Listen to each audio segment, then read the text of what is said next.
감사합니다. 마태복음 5장 1절에서 12절까지의 말씀 8복을 계속해서 나누고 있는데요. 마태복음은 유대인들을 대상으로 쓰여진 책이기도 합니다. 그렇기 때문에 이 마태가 이 복음서를 기록할 때 특별히 그 가장 1장 앞부분에서 예수님의 족보를 소개하는 이유는 유대인들에게 예수님이 다윗의 후손으로 오신 참된 왕이심을 선포하기 위함이었습니다. 그리고 이 마태복음 곳곳에는 예수님이 왕으로 오셨음을 계속해서 마태는 우리에게 알려주고자 합니다. 그렇기 때문에 그런 차원으로 이 마태복음 5장도 이해를 하게 되면 왕으로 오신 예수님께서 왕의 나라에 합당한 사람이 어떠한 사람인지를 지금 선포하고 계시는 것입니다. 그런데 우리가 계속해서 나누는 것처럼 사람들이 생각했던 유대인들, 그리고 유대인 중에서도 네 파가 있었죠. 에세네파가 있고 그 서기관들이 있었고 바리새인들이 있었고 열심당원들이 있었는데 각자의 원하는 왕의 모습이 있었습니다. 그런데 예수님은 그들이 원하는 왕의 모습과 전혀 달랐기 때문에 결국 그들은 예수님을 호산나 다윗의 자손 예수여 우리를 구원해달라고 그렇게 외치고 나서 얼마 지나지 않아 예수를 십자가에 못 박으라고 분노했던 이유가 여기에 있습니다.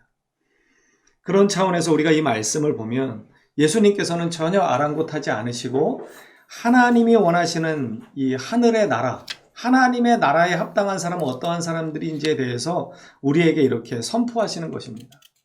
그리고 이 마태복음 5장은 여기서 끝나는 게 아니라 7장까지 쭉 이어지는데요. 7장에 보면 이 예수님의 산상수훈이 끝나고 난 다음에 많은 사람들이 놀랍니다. 왜냐하면 예수님의 이 가르침이 지금까지 하는 전혀 다른 것이었기 때문이었고 누군가의 말이나 선지자의 말을 인용한 것이 아니라 예수님 자체로 하신 말씀이었기 때문입니다. 그래서 이가 가르치는 것이 무엇이냐? 지금까지 이런 가르침을 들어본 적이 없다라고 그들이 놀라워합니다. 당연한 것이죠. 예수님은 하나님의 본체이실 뿐만 아니라 그분이 이 땅 가운데 오셔서 그분이 자신의 나라에 대해서 지금 선포하고 계시는 것입니다. 어떤 사람이 정말 하나님 나라에 합당한 사람인가? 바리새인들과 서기관들과 에세네파와 열심당원들은 자기네들이 생각하는 나라가 있었습니다. 그런데 그 나라와는 사뭇 다른 하나님의 나라를 예수님은 선포하고 계십니다. 우리가 계속해서 나누고 있는 것처럼 심령이 가난해야 된다 말씀하십니다. 심령이 가난하다는 것은 내가 죄인인 걸 깨닫고 하나님의 은혜가 아니고서는 오늘 이 하루를 살아갈 수 없는 정말 절박한 마음을 가지고 주님의 은혜를 구하는 자, 그 자가 바로 심령이 가난한 자라고 말씀했습니다. 그리고 그러한 자이기 때문에 천국이 그들의 것이 되는 것입니다. 이것이 놀라운 은혜죠. 여러분, 우리 이 헬라어로는 복이 있나니 이렇게 시작됩니다. 복이 있나니 가난한 자, 심령이 가난한 자는 천국이 그들의 것임이라 이렇게 이야기하는데 우리 역으로 이 말씀을 이렇게 읽어보면요 더 또 새롭습니다. 3절부터 보면 복이 있나니 천국이 그들의 것이며 복이 있나니 그들이 위로를 받을 것이며 복이 있나니 그들이 땅을 기업으로 받을 것이며 복이 있나니 그들이 배부를 것이며 복이 있나니 그들이 긍휼히 여김을 받을 것이며 복이 있나니 그들이 하나님을 볼 것이며 복이 있나니 그들이 하나님의 아들이라 일컬음을 받을 것이며 복이 있나니 천국이 그들의 것입니다. 마태복음이 5장 8복에 쭉 이야기를 하면서 처음에 예수님이 심령이 가난한 자는 천국이 그들의 것임이라고 말씀하셨고 마지막에 뭐라고 또 말씀하십니까? 천국이 그들의 것임이라고 또 말씀하십니다. 그러니까 이러한 자가 하나님 나라에 합당한 자라고 예수님은 선포하십니다. 오늘 특별히 본문에 이렇게 말씀하십니다. 의에 줄이고 목이 마른 자. 그럼 의에 줄이고 목이 마르다는 것은 어떤 걸 의미하는 걸까요? 의는 무엇입니까? 의는 오직 하나님께만 있는 것입니다. 이 이사야서에서는요, 이 의를, 하나님의 의를 구원에 견주어서 계속해서 말씀합니다. 그러니까 이 의라는 말을 우리는 구원으로 받아들일 수 있습니다. 그러니까 이것을 바꾸어서 말씀을 보면 구원에 줄이고 목마른 자는 복이 있다. 그들이 배부를 것이다. 이렇게 말씀합니다.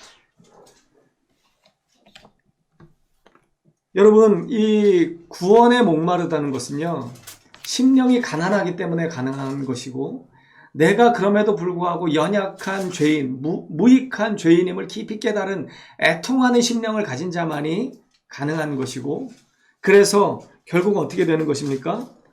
그 하나님 앞에, 그 십자가 앞에 자기 자신을 깨어뜨린 자는 온유한 심령을 갖게 되는 것입니다. 그리고 그러한 자들은 이 의에 대해서, 하나님의 의로움에 대해서 간절히 원하는 것이죠. 그러한 자들이 복이 있다 말씀하시는 것입니다. 여러분은 어떤 것에 대해서 목말라 하십니까? 여러분은 어떤 것에 대해서 주려 하십니까?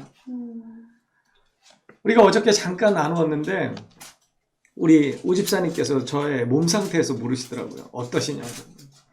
네, 좋다고 제가 말씀드렸습니다. 근데 그 전과 지금 바뀐 게 있다면 제가 전에는 엄청 많이 먹었어요. 지금 그거를 전혀 몰랐거든요. 전에 사모가 어떻게 저렇게 많이 먹는데 살이 안 찌냐고 그랬을 때는 그게 무슨 말인지를 몰랐어요. 왜냐면 돌아서고 나면 소화가 되고 화장실 한번 갔다 오면 소화가 다 되니까 그냥 배가 고픈 거예요. 가래떡을 3개, 4개 저녁에 먹어도 자기 전에 또 배가 고파서 또 먹는 거예요. 그리고 아침이 되면 원래 제가 체질적으로 별로 붓는 체질이 아니기 때문에 얼굴이 또 붓질 않거든요. 그리고 그냥 뭐 몸무게가 그대로니까 늘 그냥 그렇게 먹었어요. 그러니까 깨어있는 동안에 지금 생각해보면 계속 먹었던 것 같아요. 배가 고프니까. 출출하고 계속 출출하니까. 그런데 제가 그 병명을 알고 나서 약을 먹기 시작했잖아요. 요즘은 하루에 3끼 먹기가 대단히 부담스러워요. 아침에 뭔가 좀 제대로 먹고 나면 점심을 거의 못 먹어요. 그리고 저녁을 그냥 좀 먹고 그렇게 바뀌더라고요. 그런데 여기에서 말씀하는 줄이고 목이 마르다는 건 이런 의미가 아닙니다. 그냥 한 끼 정도 지나서 내가 원래 점심을 12시에 먹어야 되는데 1시 반쯤 됐으니까 한 2시쯤 됐으니까 출출하다 배고프다 이러한 배고픔의 상태를 이야기하는 게 아니겠죠. 예수님이 말씀하시는 게 그 정도의 줄임과 목마름을 이야기하면서 그러한 자들에게 복이 있다라고는 말씀하시지 않으실 것입니다. 그러면 도대체 여기서 말씀하시는 목마름, 여기서 말씀하시는 줄임은 어떤 것이냐? 우리가 이것을 알아야 되는데, 그 1차 세계대전 때 그 참전했던 분이 계시더라고요. 그분이 유명한 분이시래요. 유명한 분이신데, 이분이 책을 통해서 이 줄이고 목마르다는 이 말씀의 의미를 그분이 깊이 깨달았다고 이야기하면서 쓴 책에 이런 내용이 있습니다. 제가 좀 읽어드릴게요. 이분의 책 제목이 이렇습니다. 메이스 길버트라는 분인데 이분이 쓴 최후의 십자군이라는 책에 보면 이런 내용이 나와 있습니다. 이 팔레스타인 땅을 이렇게 걸어갈 일이 생긴 거예요. 전쟁 중에. 우리는 머리가 아팠다. 번쩍이는 섬광에 눈은 충혈되고 침침해져 있었다. 혀는 붓기 시작했으며 입술은 검은 자줏빛으로 변한 채 부르터 있었다. 부대에서 낙오된 병사들은 다시 보이지 않았다. 그러나 부대는 필사적으로 세리아로 진격했다. 세리아에는 우물들이 있었으며 해질 때까지 그곳에 도착하지 못하면 수천 명의 병사들이 목마름으로 죽을 운명이었다. 우리는 인간이 자신의 생명을 위해 싸우듯이 한낮의 뜨거운 태양과 싸웠다. 우리는 퇴각하는 터키군의 뒤를 따라 세리아로 들어갔다. 우리 눈에 가장 먼저 들어온 것은 차갑고 맑은 식수로 가득 찬 도랑아리들이었다. 마지막 병사까지 물을 마시는 데는 무려 4시간이 걸렸다. 나는 우리 모두가 부엘세바에서 세리아의 우물까지 행진해서 성경의 교훈을 처음 제대로 배웠다고 믿었다. 하나님과 의에 대한, 우리의 삶을 향한 그의 뜻에 대한 우리의 목마름이 그렇게 애타고 간절했다면 성령의 열매를 풍성히 맺을 수 있지 않을까. 이분이 이 전쟁 중에 이 팔레스타인 땅을 걸어가면서 그 사막지대를 걸어가면서 이 목마름이 해결되지 않으면 죽는다는 거예요. 여러분, 금식 기도는 40일도 할 수 있고 길게 하는 분들은 뭐 100일도 할 수 있습니다. 금식은 그렇습니다. 왜냐하면 금식은 단식과 다르기 때문입니다. 물은 마실 수 있는 게 금식이죠. 그런데 단식 투쟁은요, 잘못하면 3일만 해도 생명을 잃을 수 있는 게 단식입니다. 거의 7일이면 엄청난 몸에 타격을 입습니다. 그래서 단식은요, 목숨 걸고 하는 것입니다. 이분이 얘기했던 최후의 십자가에서 이분이 얘기했던 이 경험을 떠올려 보십시오. 이 예수님이 말씀하고 계시는 목마름이라는 건 이 팔레스타인 땅을 살아가면서 이 사막을 벗삼아 살아가는 이 사람들에게 있어서 이 목마름은 우리가 목마르다고 하는 그 목마름과는 질적으로 다른 목마름을 이야기하는 것입니다. 물이 아니면 곧 죽을 수밖에 없는 그 목마름을 이야기하는 것입니다. 예수님께서는 그러한 갈급한 목마름, 정말 이 물이 아니고서는 내가 죽을 수밖에 없다라고 하는 이 갈증을 느끼는 목마름을 이야기하는 것입니다. 그렇게 하나님의 의에 대해서 목말라 하고 주려하는 사람들, 그러한 사람들이 복이 있다라고 말씀하시는 것이죠. 여러분은 어떻습니까? 뭐에 대해서 굶주려 하고 뭐에 대해서 목말라 하십니까? 많은 사람들이 헛된 것, 잘못된 것에 목말라 하고 있습니다. 세상의 것들에 보통 목말라 하고 있죠. 세상의 것들에 대해서 주려 하고 있습니다. 몇 년 전인가 프로야구 어떤 팀인지 제가 기억이 안 나는데 그 팀이 이제 우승을 못 해가지고 그 팀의 선수 중에 한 명이 우리는 아직도 배고프다 이런 표현을 했어요. 우리는 아직도 배고프다. 그러니까 그 팀이 생긴 지가 그렇게 오래된 팀이 아닌데 작년 우승팀이 누구였죠? NC 다이노스인가요? 아마 그럴 거예요. 네. 그 팀이 10년이 안 됐거든요. 채 생긴 지가 10년이 안 됐는데 성적이 좋은데도 불구하고 그 팀의 모토가 뭐였냐면 우리는 아직도 배고프다. 이게 무슨 말이에요? 우리는 우승을 갈급해 한다는 것이거든요. 그래서 결국엔 그들이 우승을 거머쥐었습니다. 여러분 2002년 월드컵 태극 전사들도 유명하지만 네덜란드의 한 명장이 기억나죠. 히딩크도 비슷한 말을 했습니다. 우리가 4강, 8강에 올라갔을 때 우리는 아직도 목마르다. 그가 그런 표현을 했어요. 그게 무엇입니까? 이것에 대해서 우리는 아직 채워지지 않았다라는 거예요. 여러분 보통 우리의 목마름, 우리의 주림은 이러한 것들에 연관되어 있습니다. 세상의 어떤 성공이라든가 세상에서 누릴 수 어떤 것들에 대해서 우리가 보통 목말라하고 주려하죠. 그런데 그것을 얻었다고 해서 우승을 차지했다고 해서 그 기쁨이 영원한 것입니까?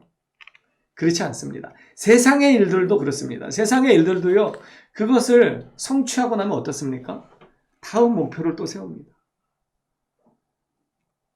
요즘 코로나가 이렇게 너무 심해가지고 저는 프로야구가 하는지도 몰랐는데 며칠 전에 스포츠 뉴스를 요즘 뭐 뉴스도 잘 안 보니까 스포츠 뉴스를 우연히 이렇게 보게 됐는데 프로야구를 계속 이렇게 소식을 알려주더라고요. 그래서 아 프로야구가 하고 있구나 이것을 알았는데 그들은 또 2020년을 마감하고 2021년 새로운 목표를 가지고 또 목말라하며 배고파하며 달리겠죠. 세상의 사람들도 그렇습니다. 그러한 자들에게 분명히 보상이 있을 것입니다. 제가 전에 사업가 한 분을 알았는데 이분하고 얘기를 하다 보면요 머리가 아파요. 제가 세상에 그렇게 굶주려 있는 사람이 아니기 때문인지 모르겠지만 이분의 모든 알파와 오메가는 예수님이 아니라 돈이었어요. 사업이었어요. 그래서 모든 궁리가 깨어있는 동안의 궁리가 뭐냐면 어떻게 하면 돈을 잘 벌 수 있을까요? 그러니까 자기는 그게 너무 신이 나고 재미나니까 만나는 사람마다 그걸 이야기하는 거예요. 그렇지만 저 같은 사람들은 도대체가 이해가 안 되는 거죠. 그러면서 제가 그때 어떤 생각이 들었냐면 아, 저 사람은 돈은 많이 벌 수 있겠구나 라는 생각은 들었습니다. 왜냐하면 모든 포커스가 거기에 맞춰져 있기 때문이에요. 모든 열정과 모든 그 마음의 중심이 돈에 맞춰져 있습니다.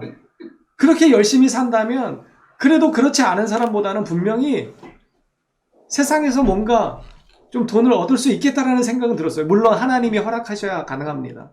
하나님이 엎으시면 그것도 불가능합니다. 그렇지만 대체적으로 하나님께서는 일반 은혜를 통해서 노력하는 자들에게 그만한 또 보상을 주시는 분이시기 때문에 그렇게 돈에 대해서 열심을 품고 있다면 얻을 수 있겠구나 그런 생각을 해본 적이 있습니다. 그런데 여러분 이것은요 절대 만족이 없는 그러한 목마름이고 주림입니다.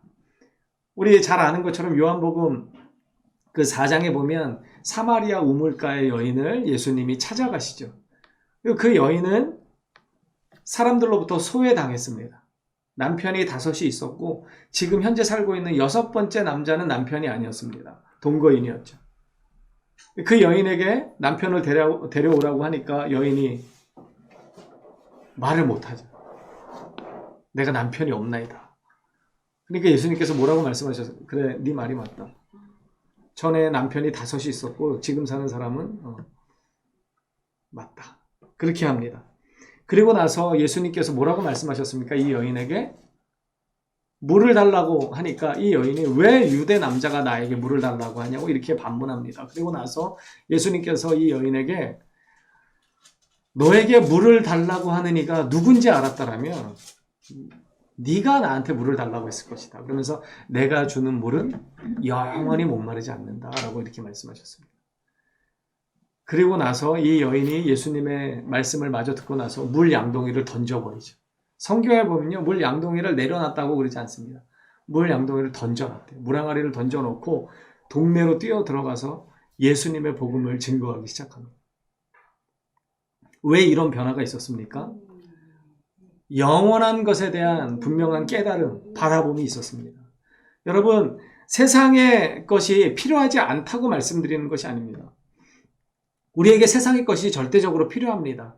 하지만 그 세상의 것을 주려 하고 목말라 한다고 해서 그것을 얻었다고 해서 우리의 목마름이, 우리의 주림이 해결이 되는가? 절대 그렇지 않습니다. 물론 오늘 본문의 맥락에서 보면요, 이 하나님의 의에 대한, 구원에 대한, 하나님 나라에 대한 목마름과 주림도 마찬가지입니다. 여기서도요, 해결이 안 됩니다. 완전한 해결이 안 돼요. 그런데 이 성경의 의에 대한 목마름, 주림을 통해서 해결이 안 되는 이유는 다른 것에 있습니다. 본질적으로 달라요. 여러분, 저희 교회 냉장고에 누가 콜라를 잔뜩 갖다 줘갖고 넣어놨어요. 근데 제가 이제 콜라를 잘 안 마십니다. 저는 음료수를 대단히 좋아했어요. 그래서 저를 보는 사람들이 제가 콜라를 마시는 거 보고 놀래더라고요. 콜라를 마시는 것 치고는 별로 이렇게 생각보다 살이 안 쪄가지고, 저런, 이 설탕물을 마시는데 어떻게 살이 안 찔까? 그런 눈으로 보셨었는데, 하여튼 누가 콜라를 갖다 줬습니다. 근데 그대로 있어요. 콜라를 마시면 어떻죠?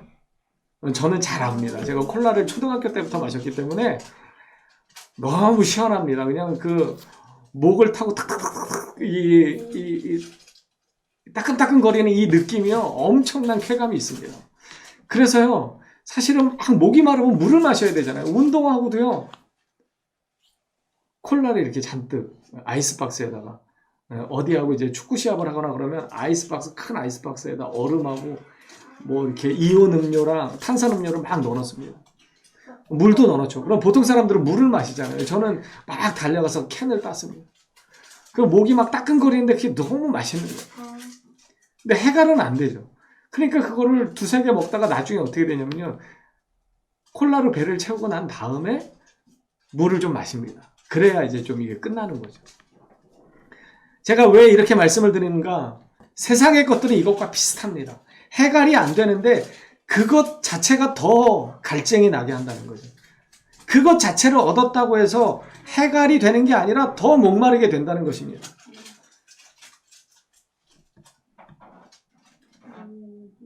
제가 지갑을 잊어버렸다고 말씀드렸잖아요. 제 수중에서는 꽤 많은 현금이 있었는데 그것만으로 참 이게 풍족하더라고요. 그런데 그때 들었던 생각이 무엇이냐면 조금 더 있었으면 좋겠다. 그래서 조금 더 있어서 우리 저기 결혼기념일 때도 내가 깜짝 선물을 좀 해주고 싶고, 무슨 날 같은 때 이렇게 좀 비상금으로 뭔가 이렇게 해줄 만큼, 선물을 좀 제대로 된 걸 사주려면 좀 비싸잖아요. 근데 뭐 20-30만 원 갖고 뭘 사겠습니까? 그런 욕심이 생기더라고요. 그런데 이제 제가 잊어버렸잖아요. 다 포기했습니다. 내년을 별로 기대하지 마세요. 뭐 돈이 생겨날 구멍이 별로 없기 때문에 뭐 비상금을 챙길 형편도 안 되고, 그나마 그걸로 어떻게 잘 버텨볼까 했는데 안 되더라고요. 어쨌든 그랬습니다. 여러분 세상의 것으로는요 절대로 만족함이 없어요. 그게 마태복음 6장에 예수님께서 하신 말씀이죠. 너희는 먼저 그의 나라와 그의 의를 구하라. 그리하면 이 모든 것을 너에게 더하시리라. 이렇게 말씀하셨는데 그 이유가 무엇입니까? 그 앞부분에 보면 공중의 백합화 이런 것들을 보라. 공중에 나는 새를 봐라. 그것들이 수고도 아니하고 하지만 하나님이 먹이신다는 거예요. 그러면서 우리의 이 삶의 진짜 중요한 부분이 무엇인가? 하나님의 나라와 연관되어 있다는 것을 주님은 말씀하셨습니다. 그런데 우리는 자꾸만 착각합니다. 조금 더 넓은 평수에서 조금 더 나은 집에서 조금 더 나은 차를 타면 이 영적인 갈급함, 영적인 이 답답함, 이것이 해결될 거라고 자꾸만 착각합니다. 그렇게 해서 달려가죠. 그런데 달려간 끝에 뭡니까? 그런 것들을 다 얻은 사람들은 여러분 영혼의 만족이 있습니까? 아무도 영혼의 만족을 누린다라고 말하는 사람은 없습니다. 우리가 볼 때 그는 만족할 것 같다고 착각하는 것뿐이지 그것을 누리는 사람 중에 어느 누구도 내 영혼이 평온하고 내 영혼이 참된 만족을 얻었다라고 고백하는 사람은 없습니다. 이것이 세상의 것들로 채우는 한계입니다. 계속된 갈급함이죠. 그런데요, 여러분 우리 모세를 잘 아실 것입니다. 모세는 어떤 사람입니까?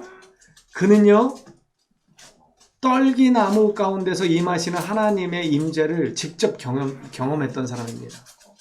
시내산에서 40일 동안 하나님과 함께하며 십계명을 받았던 사람입니다. 그것도 2번이나요. 그리고 언제나 하나님께서 모세에게 말씀하셨고 모세를 통해서 기도를 들으셨고 모세를 통해서 이 이스라엘을 구원해 내셨습니다. 모세만큼 우리 중에 하나님의 임재와 하나님의 능력과 하나님의 살아계심을 목도한 사람이 있을까요? 아마 별로 없을 것입니다. 오늘 우리 사모님 기도하셨는데 예배를 통해서 주님을 만나고 예배를 통해서 주님의 살아계심을 경험하고 예배를 통해서 주님의 그 능력을 체험하기 원한다고 기도했는데 여러분 그렇지 않습니까? 예배를 통해서 좀 주님을 만나고 싶고 주님의 능력을 나도 좀 경험하고 싶고 조 목사는 맨날 하나님이 살아계시다고 그러는데 난 잘 모르겠는데 정말 하나님이 살아계신지 나도 경험하고 싶고 그렇지 않습니까? 모세는 그런 사람이었습니다. 누구보다 하나님의 능력을 체험했던 사람이고 하나님의 살아계심을 목도했던 사람이고 하나님과 소통했던 사람입니다. 그런데요 모세가 33장에서도요 그 금송아지 사건 이후에 하나님이 부르셔서 또 돌판을 받아 갖고 내려왔으면서도 그럼에도 출애굽기 33장 18절에 보면은요 주의 영광을 나에게 보여달라고 그때도 모세는 이야기합니다. 여러분 하나님의 나라에 대한 이 갈급함, 하나님의 구원에 대한 갈급함도 마찬가지입니다. 채워지지 않는 것 같아요. 그런데 여기서 채워지지 않는 것은요 콜라를 마셔서 더 갈증이 나는 것과는 전혀 다른 갈급함입니다. 진정으로 아름답고 값진 것을 보면 어떻게 되죠? 거기에 매료됩니다.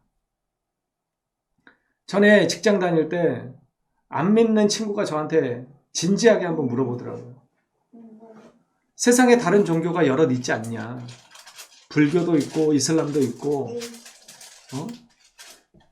기독교도 있지만 다른 종교도 많이 있지 않냐? 우리나라에 대종교도 있고 그런데 어떻게 당신이 믿는 기독교만 진리라고 얘기하느냐? 이렇게 진지하게 묻더라고요. 그때 제가 이렇게 대답했습니다. 진짜를 보고 나면 그게 진짜인지 아닌지 그냥 안다. 그냥 안다. 다른 거를 보고 나서 이게 진짜인지를 아는 게 아니라 진짜를 한번 발견하면 그게 진짜인지 그냥 아는 거다. 그게 진리인 거다. 제가 그렇게 얘기했습니다.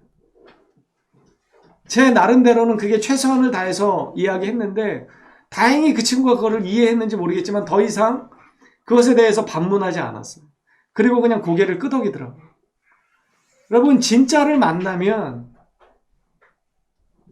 진정한 생수를 마시면 이게 진짜구나 여러분 느끼는 것입니다. 여러분 예수님 만나면 예수님이 진짜 우리의 메시아가 되는구나, 우리의 참된 반석이고 소망이 되시는구나, 여러분 고백할 수밖에 없습니다.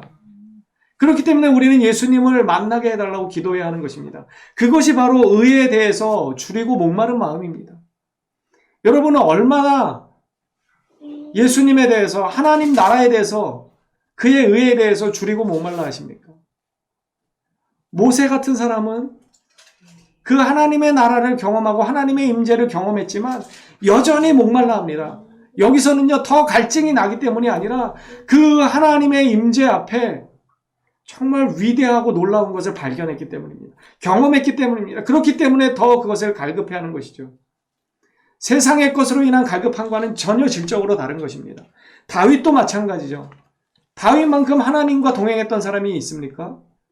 다윗만큼 하나님의 은혜와 능력을 경험한 사람이 있습니까? 목동이었던 그가 이스라엘의 통치자로 등극하는 데 있어서 누구의 역할이 가장 컸을까요? 하나님의 역할이 가장 컸습니다. 하나님의 인도하심이었고 하나님의 은혜였고 하나님의 능력이었습니다. 그래서 시편 곳곳에서 다윗은 뭐라고 고백합니까? 그는 나의 반석이시오, 나의 요새시오, 나의 피난처이시오, 나의 산 소망이다 라고 그는 계속해서 고백합니다. 그가 물론 하나님 앞에 죄를 지었고 또 하나님 앞에 회개함으로 인해서 용서를 받았습니다. 그리고도 그 말년까지 바울은 뭐라고 고백하냐면 계속해서 주님만이 나의 반석이시고 주님의 그 은혜에 대해서 목말라 한다고 이야기합니다. 우리가 잘 아는 것처럼 이 시편 42편에 뭐라고 이야기하냐면요, 하나님이여 사슴이 시냇물을 찾기에 갈급함 같이 내 영혼이 주를 찾기에 갈급함입니다, 이렇게 고백합니다. 여러분, 이 갈급함이 어떤 갈급함일까요? 하나님의 은혜를 경험해 보았기 때문에 다른 것이 필요 없는, 그래서 그 하나님의 은혜만을 구하는 갈급함입니다. 그 목마름입니다. 여러분, 사막길을 걸어가는데 다른 것들이 있습니다. 그런데 진짜 이 목마름을 해결할 수 있는 건 생수밖에 없습니다. 주님이 주시는 생수밖에 없는 것이죠. 그것을 맛본 사람은 다른 것에 눈을 돌리지 않습니다. 다윗은 어떤 사람입니까? 한때 무너졌던 사람이고 한때 넘어졌던 사람이고 한때 하나님 앞에 극악무도한 죄를 저질렀던 사람이지만 하나님의 용서하심을 받고 다시금 하나님 앞에 서서 무엇을 간구합니까? 하나님을 갈급해야 합니다. 하나님의 그 의의를 갈급해야 합니다. 하나님이 주시는 구원을 갈급해야 합니다. 그것이 시편 42편의 말씀입니다. 하나님이여 사슴이 시냇물을 찾기에 갈급함 같이 내 영혼이 주를 찾기에 갈급하니이다. 내 영혼이 하나님 곧 살아계신 하나님을 갈망하나니 내가 어느 때에 나아가서 하나님의 얼굴을 배울까? 다윗은 누구보다 하나님의 얼굴을 뵀던 사람입니다. 누구보다 하나님의 은혜를 경험했던 사람입니다. 그런데 그 다윗도 모세와 마찬가지로 더 갈급해야 합니다. 여러분, 저는 우리 모두가 이런 갈급함 가운데 살았으면 좋겠습니다. 세상의 것들을 맛보면 그것의 성질 때문에 우리는 더 목말라 할 수밖에 없습니다. 그것은 답답한 갈급함입니다. 해결되지 않는 갈급함입니다. 그런데 주님을 만나면, 주님의 구원을 경험하면 어떻습니까? 이것은요, 답답함에서 오는 갈급함이 아니라 만족함에서 오는 갈급함입니다. 절대 만족을 누린 자들은요, 돌아가지 않습니다. 그렇기 때문에요, 부족한 사람이지만 주님을 만난 것 같은 지체들을 보면 걱정이 없어집니다. 잠시 잠깐 방황할 수 있지만 주님을 만났던 그 믿음의 고백을 담대히 하는 그 지체들을 보면은요, 마음이 답답하지 않습니다. 왜냐하면 주님을 만났기 때문에, 그 주님과의 만남이 어떤 것인지 알기 때문에 그는 돌아올 수밖에 없다는 것을 저는 확신합니다. 여러분, 그렇기 때문에 우리는 주님을 만나야 합니다. 예배를 통해서 만나야 하고, 말씀을 통해서 만나야 하고, 기도를 통해서 여러분 우리가 세상의 것들을 구해야 하지만 누구보다도 하나님의 얼굴을 구하는 자로 살아야 합니다. 다윗처럼, 모세처럼, 그리고 바울처럼 우리도 주님의 은혜, 주님의 영광을 나에게 보여달라고 그렇게 기도하는 믿음의 사람이 되기를 축복합니다. 여러분, 이 존 답이라고 하는 사람이 있습니다. 이 사람이 플리머스 형제단을 세웠던 사람인데요. 이 사람이 이런 고백을 했습니다. 이 사람도 마찬가지죠. 하나님의 은혜를 엄청나게 경험했지만 계속해서 목말라 합니다. 줄이는 것으로는 충분하지 않다. 나를 향한 하나님의 마음이 무엇인지 알기 위해 나는 정말이지 굶주려야 한다. 탕자가 줄였을 때 그는 찢기를 먹으러 갔다. 그러나 그가 온전히 굶주렸을 때에는 아버지께로 돌아왔다. 그가 이런 말을 했습니다. 여러분, 진정한 굶주림은 우리에게 복이 된다고 이야기합니다. 예수님이 그렇게 말씀하셨죠. 하나님 나라에 대한, 하나님의 구원에 대한, 하나님의 의에 대한 이 목마름이 있는 자, 정말 줄인 마음이 있는 자는 복이 있다고 말씀하십니다. 왜요? 주님이 채우실 것이라고 말씀하십니다. 여기 이 6절 중반절 이후에 보면요. 복이 있나니 그들이 배부를 것입니다. 말씀합니다. 여기서 이 배부르다는 표현은요. 집에서 기르는 동물에게 먹이를 마음껏 주면은요. 얘가 어떡하죠? 계속 먹나요? 먹다가 멈춥니다. 그 멈춤의 상태를 이 배부름에 표현한 것입니다. 완전히 충족된 상태. 주님이 우리를 완전히 충족시켜 주시겠다고 말씀합니다. 완전히 채워주시겠다고 말씀합니다. 하지만 하나님의 나라의 사람들은 어떻습니까? 그것으로 채워졌지만 또 갈급해하는 것입니다. 왜냐하면 그것이 너무나 좋고 아름답고 진정한 보화이기 때문에 그것을 더 경험하고 싶어하는 것입니다. 이것은 제가 아까 말씀드렸던 것처럼 세상을 통해서 얻어지는 질적으로 만족이 안 되는 그러한 것과는 전혀 다른 것입니다. 여러분, 우리는 이 믿음에까지 나아가야 합니다. 그래서 주님을 경험하고 주님을 만나야 합니다. 그래야 세상에 마음을 빼앗기지 않고 주님을 더 간절히 소망하는 믿음의 사람이 될 수 있는 것입니다.